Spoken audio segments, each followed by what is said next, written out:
Year over year, inflation has reached 7% in the United States, one of the highest levels in decades, and this is all while central banks and governments throughout the world have been spending and printing their way in an effort to try and avoid an economic disaster. This has ignited a lot of conversations about inflation, so in this video, I want to go over 5 inflation myths, and I will attempt to debunk them. So hold on to your fiat currency, or not, and let's get into it.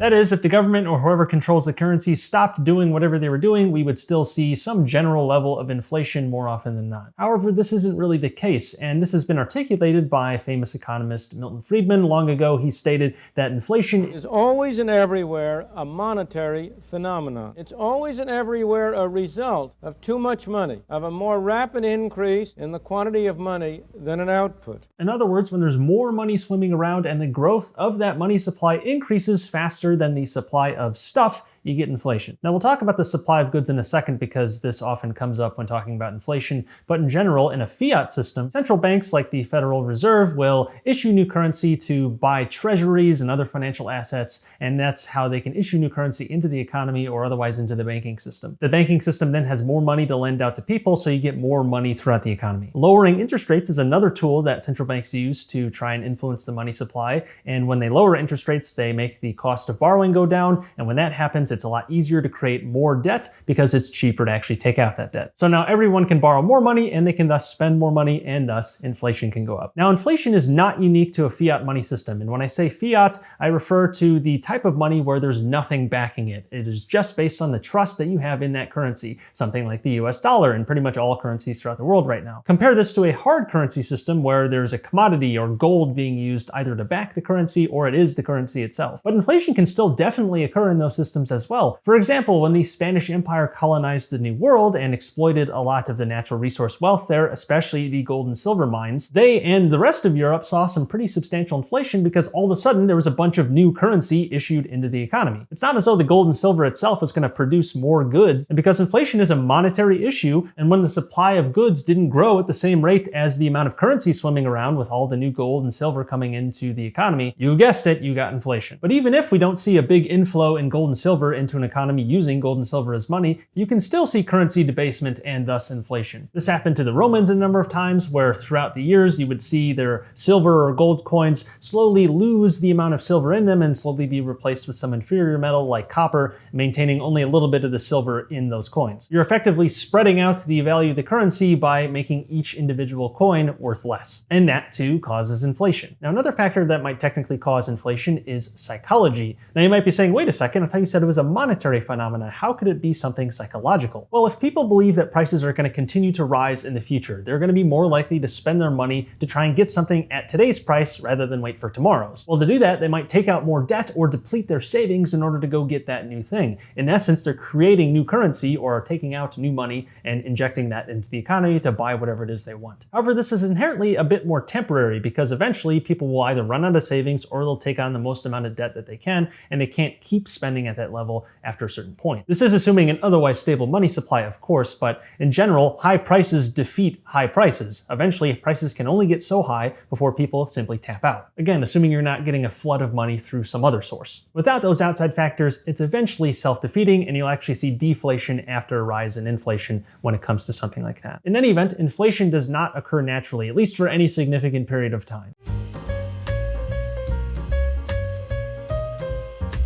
Now this myth always gets me going a good bit because some people believe that as unemployment decreases, you'll see inflation increase. And as unemployment rises, you'll see inflation decrease, or you'll actually get deflation. That is, inflation and unemployment can't go in the same direction. But we already have a very clear example of this not being the case. Back in the 1970s, the United States enjoyed a little something called stagflation for about a decade. So here's a graph showing inflation versus unemployment during the 1970s. You can see that they're not really closely correlated. And in some cases, you see unemployment rising at the same time as inflation also rises. And during the decade, unemployment remained at around 6% for much of the time and climbed to over 8% in 1975. Meanwhile, inflation ran very high, from as low as 3.3% in 1971 and as high as 13.3% in 1978. Now, some people might chalk up a lot of the price increases in the 1970s to the oil crisis. However, that still doesn't explain why inflation and unemployment went up at the same time. And that's because inflation and unemployment aren't opposites. Now, you could argue we're starting to see a very similar thing in the 2020s, where you have high inflation and high unemployment, at least when we're talking about people who've dropped out of the workforce who otherwise wouldn't be counted in the government's rather dodgy unemployment calculations. And the 2020s could be another episode of stagflation for the United States. Time will tell if that does happen. But I think it's very clear that inflation and unemployment are not opposites. They both can go up at the same time and they both can go down at the same time.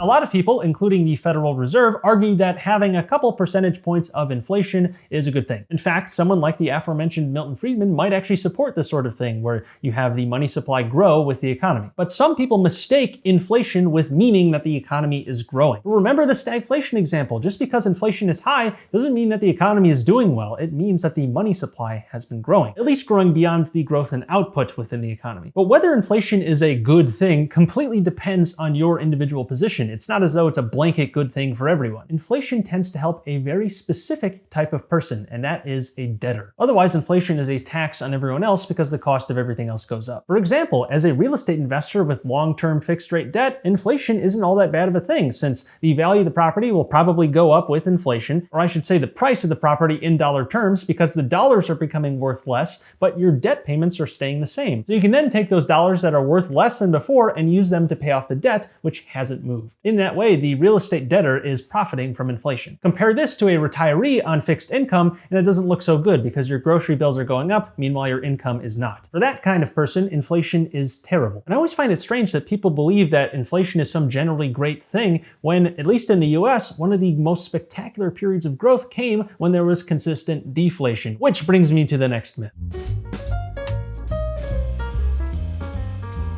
Now, admittedly, this myth is only a myth some of the time. In some cases, deflation is a bad thing. Deflation is the opposite of inflation, whereas with inflation, you have rising prices. With deflation, you have falling prices. Now, whether deflation is bad depends on the type of deflation it is. When we're talking about currency destruction or debt destruction through default, that is not a good type of deflation, because in that case, money is actually being destroyed, and it's not because of any sort of productive value being increased. If during hard times you see a lot of people start to default on their debt, they declare bankruptcy because they can't actually meet their debt payments, then that would not be a good thing, because in that situation, you'd see creditors start tightening up and stop issuing new debts, or they'd otherwise limit the amount of debt that they're putting out there, or maybe even increase the price of that debt by increasing the interest rate. In other words, the amount of money in circulation would decrease. The same would go for currency destruction, where maybe a central bank decides that it wants to get rid of a certain amount of money in the economy, so it actually destroys the currency. That is something it could do. But more often when we think of deflation, we think of debt defaults and that sort of thing. But what about the good type of deflation, the kind that comes when people are increasing their productivity and they're getting better at producing things and make them cheaper? In the late 1800s, after the Civil War in the United States, we saw an extended period of deflation coupled with huge economic growth. Real wages rose during that time, in that people were becoming more productive and the stuff they were producing was also becoming cheaper. And during that time, real wages were growing. Meanwhile, the stuff that people were producing was becoming cheaper and better. You could say it was a capitalist theorist's dream. But now you might be saying, wait a second, deflation is a bad thing. It encourages saving. We need spending to drive the economy. When people save their money, they're not able to go and spend it out in the real economy, as the argument goes. And that is partially true, but what happens to savings when they're put into a bank? What happens is the bank will then go out and lend that money to whoever wants that loan. And in this case, you could definitely make an argument that the people who are going to be more likely to take on debt during a deflationary time are probably going to be the people who really have a good use for that debt. They're not just using it to spend on items that they don't need or that they're scared of having the price go up in the future. Think about US single-family homes, for example. So those savings would get relent to the people who really would have a good use for them, who could use that to produce more goods and services at an even cheaper price and increase their business productivity. But this isn't even to mention the fact that when people have savings, they can use the savings to weather storms. It certainly could go to reduce some of the effects of the boom-bust cycle. Maybe the highs are a little bit lower, but the lows would be a lot higher, and arguably that could be a more important thing, because it's really during times of instability that the worst things happen throughout human history. But that's a bit of a tangent. In any event, if you believe that deflation is self-reinforcing, that if things are deflationary, people are going to be tending to spend less because they're waiting for the price of something to come down, so that just keeps pushing the price down and down, you have a race to the bottom.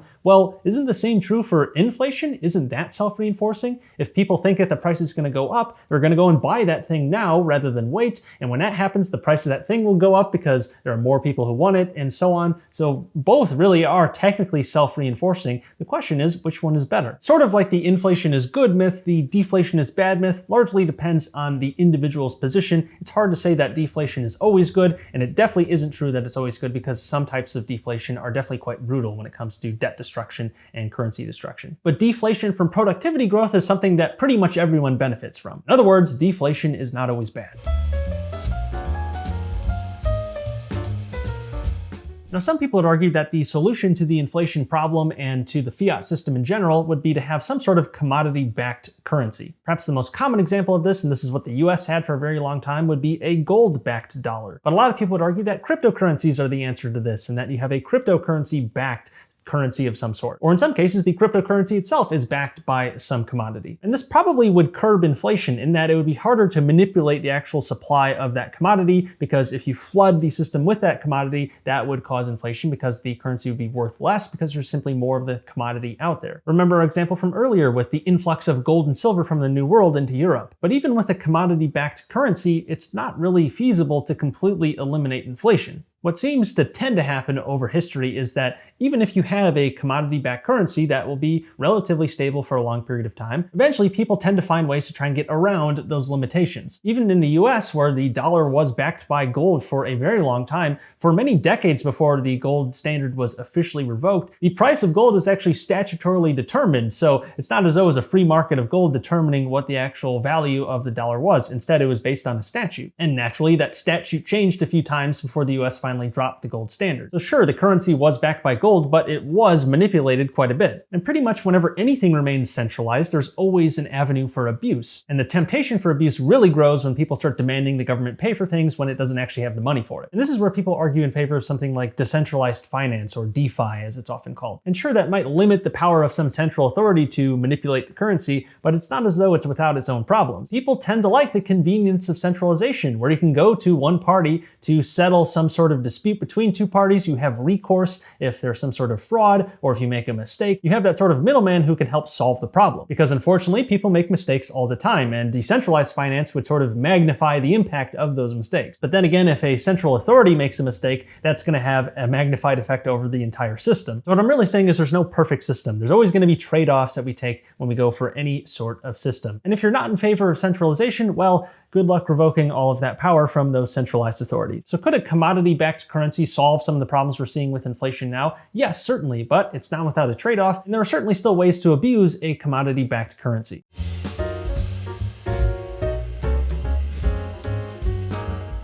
So in summary, man-made systems will always have flaws no matter which ones we use. When it comes to inflation, it really depends on the money supply. Is the money supply increasing relative to the amount of goods out there? Well, you're probably going to see inflation. And perhaps above all, inflation is not always a good thing, and deflation is not always a bad thing. But if you guys liked this video or found it informative, then definitely leave a like since that would help the channel out a lot, and be sure to subscribe since I put out new videos every single week and wouldn't want you guys to miss out. And after you're done inflating the like button, definitely check out the affiliate links in the description below. But until next time, take care.